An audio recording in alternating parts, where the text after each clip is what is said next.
Snigdha, I told you right, സ്വാതിയുടെ character bad അല്ലാന്ന് പറഞ്ഞില്ലേ? നിന്റെ ഗ്യാങ്ങിനോട് പോയി പറ. എന്റെ ഗ്യാങ്ങിലെ എല്ലാവരോടും പറഞ്ഞേക്കാം. ഗ്യാങ്ങില് മാത്രമല്ല, 420 ആന്റിക്ക്, 520 പപ്പി ആന്റിക്ക് എല്ലാവരോടും പറഞ്ഞേക്കാം. ഞാൻ ഫോൺ. ഹേ ലിസൺ, വെയിറ്റ്. സ്വാതി മരിച്ചുപോയ ഡേറ്റ് എന്താ? March 23. I'll just call you back. മരിക്കുന്ന ആ ദിവസം പോലും ശ്രീനിവാസന് എനിക്ക് നിന്നോട് സംസാരിക്കണം. നീ വരുന്നവരെ ഞാൻ ചീഫിനോട് ഇരിക്കുമെന്ന് അറിയില്ല. നീ പേടിക്കുന്ന പോലെ ഞാൻ ഒരിക്കലും സൂയിസൈഡ് ചെയ്യില്ല ചീനു. അതിനുള്ള ധൈര്യം എനിക്കില്ല. എന്നാ ആക്സിഡന്റിൽ മരിച്ചുപോയ കുഞ്ഞുങ്ങളെ കണ്ടതിന് ശേഷം എനിക്കെപ്പോഴും ആ കുഞ്ഞുങ്ങളുടെ മുഖം മാത്രമാണ് കാണുന്നത്. അതുകൊണ്ട് ഞാൻ ഒരുപാട് ഉറക്കഗുളിക കഴിച്ചു. അതിനുശേഷമാണ് നീ എന്നെ കൊണ്ടുപോയി ഹോസ്പിറ്റലിൽ അഡ്മിറ്റ് ചെയ്ത്. Hi guys, this is our intensive care unit. We have world's best equipment to give ultimate services. One of the prime priorities in our Olympus hospital is pediatric section. ഇവിടെയുള്ള യൂണിറ്റി കെയർ ICU എക്യുപ്മെന്റ് നമ്മുടെ south ഇന്ത്യയിൽ എവിടെയുമില്ല. ഹൈദരാബാദിൽ ചെറിയ കുട്ടികൾക്ക് critical condition ആണെങ്കിൽ immediately നമ്മുടെ Olympus ഹോസ്പിറ്റലിലേക്ക് കൊണ്ടുവരൂ. Please come. ഡോക്ടർ, യെസ്, ഹൈദരാബാദില് എവിടെ കുഞ്ഞുങ്ങൾക്ക് എമർജൻസി ഉണ്ടെങ്കിലും ഇങ്ങോട്ടാണോ കൊണ്ടുവരാറ്? You are right. കഴിഞ്ഞ 3 വർഷത്തിനിടയിൽ ഈ ഹോസ്പിറ്റലിലേക്ക് 100 കണക്കിന് കുട്ടികളെ എമർജൻസി കേസായിട്ട് കൊണ്ടുവന്നിട്ടുണ്ട്. അപ്പോ ഫ്യൂ മന്ത്സ് ബാക്ക് ക്രിട്ടിക്കൽ കണ്ടീഷനിലുള്ള 5 കുഞ്ഞുങ്ങളെ ഇവിടുത്തെ ഹോസ്പിറ്റലില് ആംബുലൻസ് കയറ്റി വേറെ ഹോസ്പിറ്റലിലേക്ക് എന്തിനാ ഷിഫ്റ്റ് ചെയ്ത്?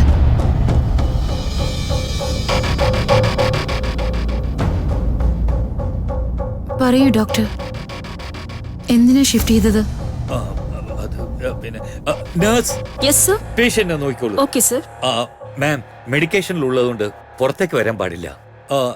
നഴ്സ്, സെഡേഷൻ കൊടുത്തോ?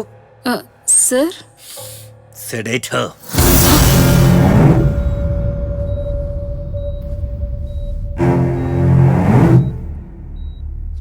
നിങ്ങൾ ഇങ്ങനെ പറയാതെ പുറത്തേക്കൊന്നും പോവാൻ പാടില്ല മാഡം. ഞങ്ങളുടെ എല്ലാവരുടെയും ജോലി പോവും.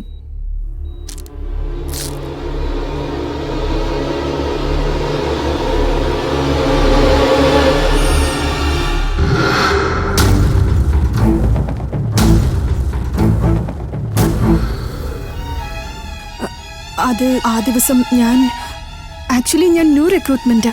എനിക്കതിനെക്കുറിച്ച് കൃത്യമായിട്ടൊന്നും അറിയില്ല. എൻ്റെ ഇൻചാർജിന് അറിയാമെന്നാ തോന്നുന്നത്. ഞാൻ അദ്ദേഹത്തെ വിളിച്ചോണ്ട് വരാം. Okay, wait a moment. Okay sir. Hello sir, ഇവിടെ ഇപ്പൊ ഒരു പെൺകുട്ടി വന്ന് ആ 5 കുട്ടികളെ കുറിച്ച് ചോദിക്കുന്നു.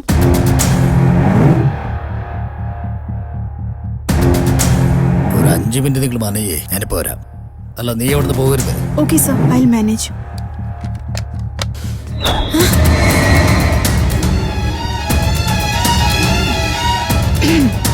എന്താ മാനേജ് ചെയ്യാൻ പോകുന്നത്?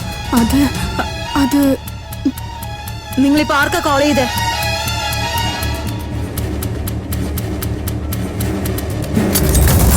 സത്യം പറ. പറഞ്ഞില്ലെങ്കിൽ നിന്നെ കൊല്ലും ഞാൻ. പറയാം. ആ ദിവസം പെട്ടെന്ന് പവർ ഫെയിലായി.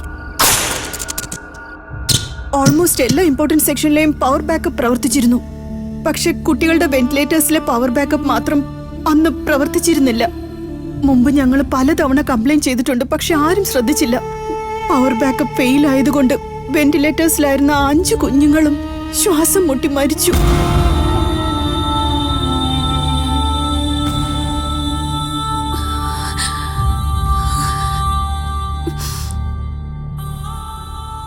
കുഞ്ഞുങ്ങളെ ഞാനല്ല സീനു കൊന്നത്. കുഞ്ഞുങ്ങൾ ആക്സിഡന്റിലല്ല മരിച്ചത്. അവര് ഹോസ്പിറ്റലിൽ തന്നെ മരിച്ചു. അല്ല, കൊന്നു കളഞ്ഞു. മാനേജ്മെന്റിന്റെ കൈപ്പിഴ കൊണ്ടാണ് കുട്ടികൾ മരിച്ചതെന്ന് പുറത്തറിയാണെങ്കിൽ ഹോസ്പിറ്റലിന്റെ റെപ്യൂട്ടേഷൻ പോവെന്ന് കരുതി ഡ്രൈവർ പോലും അറിയാതെ ബ്രേക്ക് വയർ കട്ടായ ആംബുലൻസിൽ കുഞ്ഞുങ്ങളെ പുറത്തേക്ക് പറഞ്ഞയച്ചു. ആ ആംബുലൻസ് റോഡിൽ പോയിക്കൊണ്ടിരുന്ന ഏതോ ഒരു കാറിൽ ഇടിച്ചു. ആ ആക്സിഡന്റ് കാരണമാണ് കുട്ടികൾ മരിച്ചതെന്ന് പുറത്തുണ്ടായിരുന്നവരെ വിശ്വസിപ്പിച്ചു. എവിടെ പോയി? എന്ത് പറ്റി? എവിടെയാ പെണ്ണ്? അവൾ എവിടെ പോയി പറ.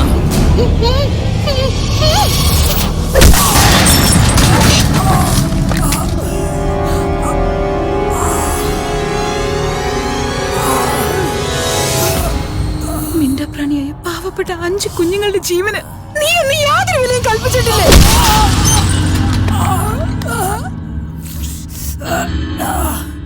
ഹോസ്പിറ്റലൊക്കെ ഇത് സർവ്വസാധാരണയല്ലേ? പവർ ഫെയിലായി ബാക്കപ്പും വർക്ക് ചെയ്യുന്നില്ല. അത് ഞങ്ങൾ എന്ത് ചെയ്യാനാ? ഈ ഹോസ്പിറ്റലിലുള്ള കോഫി മെഷീൻ ഒന്നും ഓഫ് ആയിട്ടില്ലായിരുന്നു. VIP റൂംസിൽ AC ഓഫ് ആയിട്ടില്ല. പേയ്മെന്റ് സെക്ഷനിലെ കൗണ്ടിംഗ് മെഷീനും ഓഫ് ആയിട്ടില്ല.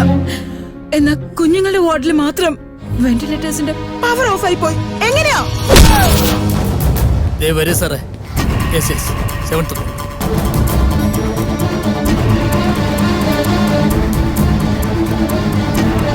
ലെഫ്റ്റിലുള്ള സാർ. ശരി sir. Sure sir. Okay sir. സാറേ ഇത് എത്താറായി. ഒരു 5 മിനിറ്റ്. Okay sir. തീർച്ചയായിട്ടും sir.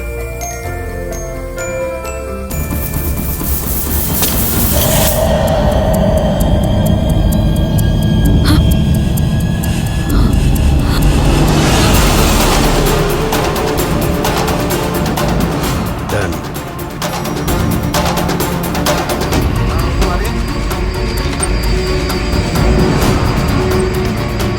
Hey, hey, stop, stop the lift. Hey. എന്ത് ഇഞ്ചക്ഷൻ ഇട്ടെന്ന് എനിക്ക് അറിയില്ല സീനു. ഒരുപാട് ബുദ്ധിമുട്ടിയാ ഞാൻ വീട്ടിലേക്ക് വന്നത്. നീ വരുന്നത് വരെ ഞാൻ ജീവിച്ചിരിക്കുമെന്ന് പോലും അറിയില്ല. 5 പിഞ്ചു കുഞ്ഞുങ്ങളുടെ അവരുടെ പാരന്റ്സിന്റെ സ്വപ്നം എല്ലാം നശിപ്പിച്ചു കളഞ്ഞു. ആ ഒളിമ്പസ് ഹോസ്പിറ്റലുകാര് വെറുതെ വിഴരുത് സീനു. അവര് ഹോസ്പിറ്റലിൽ പോലും ഒരു മോള് പോലെ അലങ്കരിച്ച് ബിസിനസ് ചെയ്യുക. പൈസക്ക് വേണ്ടി മറ്റുള്ളവരുടെ ജീവിതം കൊണ്ടാ കളിക്കുന്ന ഇതുപോലെയുള്ള ഹോസ്പിറ്റലുകൾ നശിപ്പിക്കണം ചെയ്യുന്നു. ഞാൻ വിചാരിച്ചു ഇതുപോലെ എന്തെങ്കിലുമൊക്കെ സംഭവിക്കുന്ന അതിനു വേണ്ടിയാ ആ ഹാർഡ് ഡിസ്ക് എടുത്തോണ്ട് വരാൻ പറഞ്ഞത്. ഈ വീഡിയോ ആർക്കെങ്കിലും അയച്ചിട്ടുണ്ടോ? According to the system key lock file, she has sent the mail, sir. അതിലുള്ള വിഷയങ്ങളൊക്കെ ആർക്കും മെയിൽ അയച്ചിരിക്കുന്നു. നമ്മുടെ ഭാരതത്തിലെ പെണ്ണുങ്ങളോട് പ്രശ്നം ഉണ്ടാക്കിയ ജീവനോട് ഇരിക്കുമ്പോഴും ടോർച്ചർ ചെയ്യും, മരിച്ചു കഴിഞ്ഞാലും ടോർച്ചർ ചെയ്യും. ആ മെയിൽ ആർക്ക് അയച്ചത്? അവരുടെ ഭർത്താവ് ശ്രീനിവാസൻ അയച്ചിട്ടുണ്ട്. പക്ഷെ അയാൾ ഇനിയും മെയിൽ ഓപ്പൺ ചെയ്തിട്ടില്ല. അവൻ ഇപ്പോഴും ജയിലിലുള്ളത്. അതുകൊണ്ട് മെയിൽ ഓപ്പൺ ചെയ്യാൻ ഒരു സാധ്യതയില്ല. രണ്ടുപേരുടെ മെയിലും ഈ വീഡിയോ കാണാൻ പാടില്ല. ഡിലീറ്റ് ചെയ്യാൻ പറ്റുമോ? Well, that is a very easy process, sir. First we have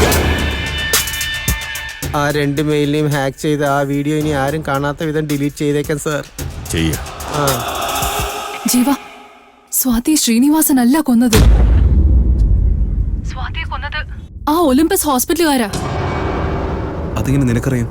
സ്വാതിയുടെ മെയിലിലെ videos നോക്കിയപ്പോ അറിഞ്ഞതാ.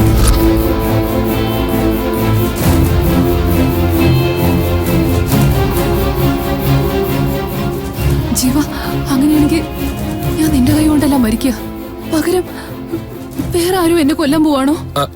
അത് ഞാൻ തന്നെ തിരിച്ചു വിളിക്കാം. പപ്പി, ആ 2 കാർ അഡ്രസ്സും പറഞ്ഞോ? പറഞ്ഞു ബ്രോ. ആരത്? അത് പറയൂ puppy. Hospital MD TSS Tarun. ഞാൻ ചോദിച്ചത് 7777 അല്ല, ബ്ലാക്ക് ബെൻസ് 9999 ആരുടെയാ? അതെ ബ്രോ, ആ ബെൻസ് കാറും ഒളിമ്പസ് ഹോസ്പിറ്റലിന്റെ TSS തരുണ്ടതാ. ആ 2 കാറും ഒരാളുടേതാ.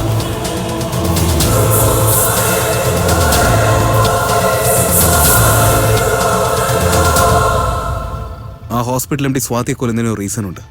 പക്ഷെ യാതൊരു ബന്ധവുമില്ലാതെ ജോയിന് തന്നെ കൊല്ലുന്നത്. ഇതാ ഡിലീറ്റ്. ആ 2 മെയിലിനെ ഹാക്ക് ചെയ്ത് വീഡിയോ ഡിലീറ്റ് ചെയ്ത് കഴിഞ്ഞു. ഇനി ആ വീഡിയോ ആരും കാണാൻ കഴിയില്ല. ഗുഡ്. ഒരു മിനിറ്റ് സർ. എന്താടാ? സർ, നമുക്ക് മുൻപ് തന്നെ സ്വാതിയുടെ മെയിൽ ആരോ ഓപ്പൺ ചെയ്ത് ഡൗൺലോഡ് ചെയ്തിരിക്കുന്നു സർ. ആരാടത്? നോക്കണം സർ. അറിഞ്ഞേ പറ്റൂ. That is very simple task, sir. We can നിങ്ങൾ മാതൃഭാഷ മറക്കുന്നു മിസ്റ്റർ ജെയിംസ്. നോക്കിയിട്ട് പറയാം സാറേ. ഏയ്, എനിക്ക് അവന്റെ പേര്, നാട്, ഏരിയ എല്ലാ ഡീറ്റെയിൽസും വേണം.